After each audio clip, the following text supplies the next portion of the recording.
আসসালামু আলাইকুম। আজকে আমি লাউ আর মসুরের ডাল দিয়ে মজা করে রান্না করে দেখাবো। এই রান্নাটা যদি থাকে তাহলে রুটি, পরোটা, ভাত সব কিছুর সাথে খেতে খুবই মজার হবে। তাহলে চলুন দেখে নেই। প্রথমে মাঝারি সাইজের একটা লাউ নিয়েছি। এই লাউ এখন আমি মাঝখান দিয়ে কেটে অর্ধেকটা কেটে নিব। এরকম করে ছোটো ছোটো টুকরো করে কেটে ধুয়ে ভালো করে পানি ঝরিয়ে নিয়েছি। এখন এক সাইডে রেখে দিচ্ছি। দিয়ে চুলায় একটা প্যান বসে প্যান গরম করে দিয়ে দিচ্ছি তেল। এখানে সরিষার তেল দিয়ে দিচ্ছি হাফ কাপ। আর দিয়ে দিচ্ছি আস্ত জিরা 1 চামচ আর একটা শুকনা মরিচ দিয়ে ভালো করে নেড়েচেড়ে তারপরে পেঁয়াজ কুচি দিয়ে দিচ্ছি 1 কাপ। পেঁয়াজ কুচি দিয়ে নেড়েচেড়ে ব্রাউন কালার করে ভেজে নেব।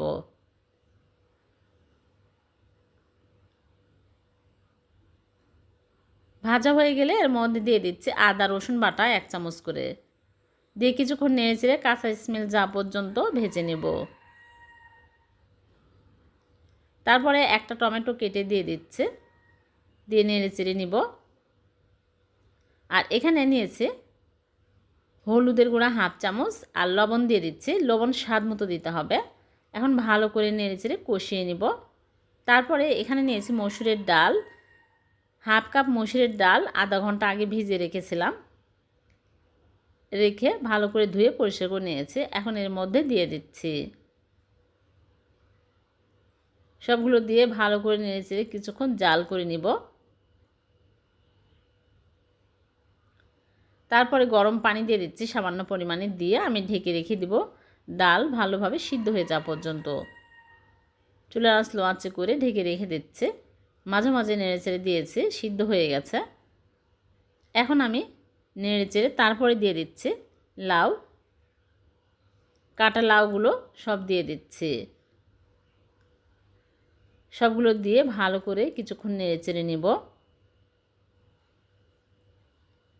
সবগুলো দিয়ে দিচ্ছি। তারপরে মরিচের গুঁড়া দিয়ে দিচ্ছি হাফ টেবিল চামচ, ঝাল বুঝে দিতে হবে। দিয়ে দিচ্ছি ধনিয়া গুঁড়া হাফ চামচ, জিরার গুঁড়া দিয়ে দিচ্ছি হাফ চামচ। এখন ভালো করে নেড়েচেড়ে নিব।